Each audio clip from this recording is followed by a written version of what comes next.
மகாநதி சீரியல்ல ஆரம்பத்திலேயே யமுனாவ தான் காமிக்கிறாங்க. யமுனா நிவீனுக்கு ஃபோன் பண்ணி பார்க்குறாங்க. ஆனா, நிவீன் வந்து ஃபோன் அட்டெண்ட் பண்ணாம பைக்ல நம்ம விஜய பார்க்கறதுக்காக தான் ஆபீஸ்க்கு போய்க்கிட்டு இருக்கிறாப்ல. அங்க ஆபீஸுக்கும் போயிட்டு, "இந்த மாதிரி நிவீன் வந்திருக்குன்னு சொல்லுங்க. விஜய பார்க்கணும்." அப்படின்னு சொல்லி கேட்குறாங்க.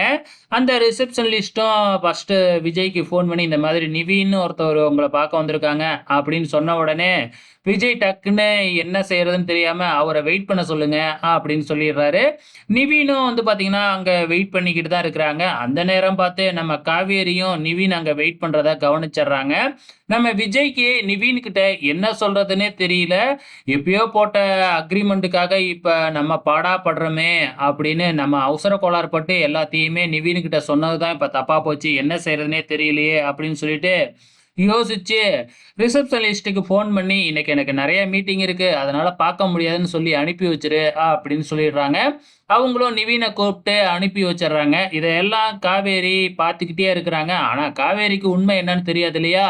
நேரா போயிட்டு ரிசப்ஷனிஸ்ட்ட கேட்கறதுக்கு, "நிவீன்னு ஒருத்தர் வந்து விஜய் சார பார்க்கறதுக்காக வந்துட்டு போறாரு" அப்படின்னு சொல்லிடுறாங்க.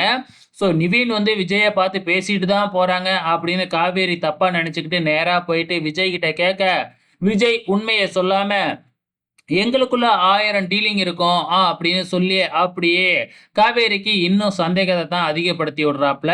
ஸோ நம்ம விஜயும் பேசுறது வந்து பார்த்தீங்கன்னா, தப்பா போகுது. இப்ப காவேரி புரிஞ்சுக்கிறதும் தப்பா போது.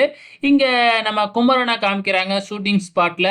குமரனுக்கான சீன் இன்னும் வரவே இல்ல. எல்லாருமே சும்மாவே தான் உட்கார்ந்துருக்கிறாங்க. அது மட்டும் இல்ல, ஸ்பாட்ல யாருமே குமரன மதிக்கிறதா இல்ல. இதெல்லாம் பார்க்குற கங்காவுக்கு அப்படியே கோவம் தான் அதிகமாகுது. ஸோ அடுத்த வாரம் என்ன நடக்கப் போகுது அப்படிங்கிறத பொறுத்திருந்து பார்க்கலாம்.